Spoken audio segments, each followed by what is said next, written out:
Democrats back anti-immigration policies in attempt to secure funding for U.S. imperialism. Boo. At the beginning of this month, Senate Republicans blocked a bill that contained some of the most stringent anti-immigration border restrictions Congress has considered in decades.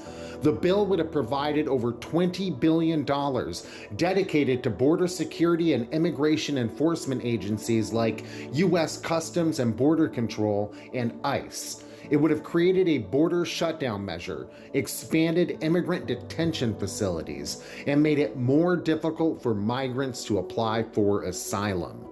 Republican senators blocked the bill because they argue it did not go far enough. But what is more disturbing is the eagerness of President Biden and Democrats to negotiate and agree to those staunchly anti-immigrant policies. Since Democrats had branded themselves as the pro-immigrant party, especially during Biden's presidential run against Trump in 2020, their willingness to agree and endorse this border bill reflected a right-wing turn that shocked and confused pro-immigrant Democrats and progressives. But despite any professed outward ideological differences, this turn renewed Republicans and Democrats' shared commitment to at least a couple of things: U.S.-funded wars abroad and funneling taxpayer money into profit for weapons manufacturers. Republicans and Democrats united in desire for military spending. For an explanation for this right-wing shift, we need not look any further than the strong desire of Biden and Democrats to fuel U.S. imperialist projects overseas, which was the original focus and other component of the blocked bill. Biden and Democratic leaders like Senate Majority Leader Chuck Schumer lambasted Republicans for not only for turning down their compromise on immigration, but also preventing Congress from sending roughly $80 billion of military support to Israel, Ukraine, and Taiwan. It is telling that Democrats are perfectly willing to sacrifice their professed dedication to immigrants in order to perpetuate a censorship in Palestine, a proxy war against Russia, and military aggression against China.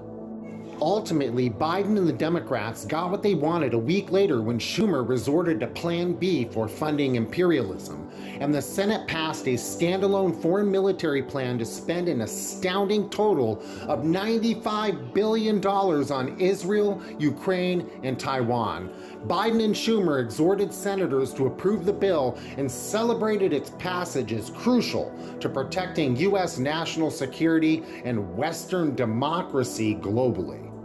The vote passed by a wide margin, which reflects the reality that at the end of the day, both Democrats and Republicans march in lockstep when it comes to U.S. military expansionism. With the impending presidential election this year, Biden is setting himself up to face off against Trump and appeal to voters by showing that he can be just as tough on immigration and the border. Democrat mayors and governors across the country, including those in New York, Illinois, and Colorado, are now also a part of the call from within Biden's party, pressuring him to act on immigration. Instead of standing in contrast to Trump's racist xenophobia as he and Democrats had promised, they have made a drastic right-wing about-face and are now even considering recycling Trump's unlawful measures. Money for wars but can't feed the poor. Working class Americans should see through the political theater going on in the U.S. government and understand that the funneling the originally proposed $118 billion of their tax dollars to anti-immigrant measures domestically and deadly wars abroad are both against their interests and deserve to be completely rejected. Although Democrats and Republicans will bicker and clash over the details of their agenda, their dealings reflect mutual desires to channel resources into border control and the military-industrial complex. Neither of these systems create anything productive and constructive to society and only perpetuate violence, destruction, and suffering. It is disgraceful that the US government has unfathomable amounts of money to dedicate to these priorities instead of supporting the people who live in this country, citizen and non-citizen alike, by funding the housing, healthcare, education, infrastructure, and social services that everyone needs to survive.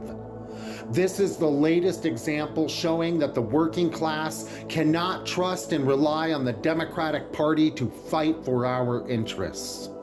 Though the original border security bill failed to pass, the Democrats' willingness to back it is just the latest in a pattern of throwing the most marginalized under the bus for political gain, whether it's migrants, women, or trans people. This shows the imperative of building an independent people's movement to protect our fundamental rights. Because when it comes to keeping the engines of the American empire and war machine running, everything is on the table for negotiation with the Democrats. Thanks to Party for Socialism and Liberation for these slides. I will link the article that goes with them in the description. If you'd like to follow PSL, you can follow them on Twitter at PSL National, building the fight for a socialist future in the United States. Get involved, and a link tree link there. Solidarity, comrades.